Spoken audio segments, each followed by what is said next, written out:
Hey everybody,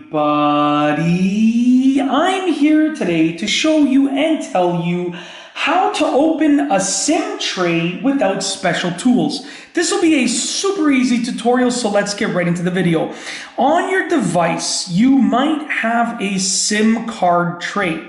You're going to look for a tiny little hole like this with an outline around it. Now, as you can see, it can be easily disguised because it's hard to see that outline, but if you look hard enough, you will find it, okay? It's most likely going to be on the outside of the device. Now, the actual tool will look something like this. This is the actual tool that is used to open the SIM card tray, okay? Now, the reason that I have it is because I kept it from when I got the phone. Originally, all my devices came with one, but I'm going to show you how to replicate this process without the special tool. So first, let's look at how the special tool works. Essentially, it's just a tiny little notch sticking out from a handle, and you just push that notch in against the SIM card tray and it pops it out, okay? Just like that. So that's how you open it with the tool. Now, I know what you're thinking. This video is about opening it without the tool. Why are you showing us that? Well, because you should know exactly how it works before we go into doing it without the special tool.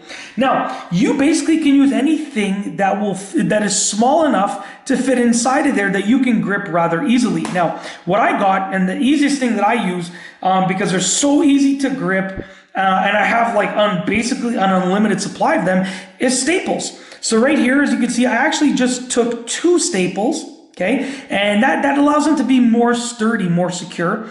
And 2 staples will fit perfectly inside of there. So if I take both of those staples, the edge of them, and it almost acts as if it's a handle right here, and I just get it inside of the SIM card tray, and I push it in, just like this. Give me 1 second, I push it in. It pops out the SIM card tray, and that's it. Then I can remove it just like that, okay? Now, in addition, you might be able to use maybe paper clips. There's lots of things, but you want to find something that's small enough that fits inside that tiny little hole.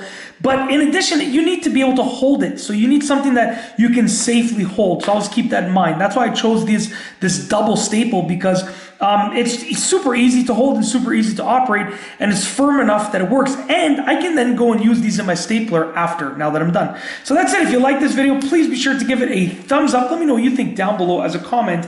And of course, be sure to subscribe for more great videos just like this one. And that's all I have for you today. Thanks for watching.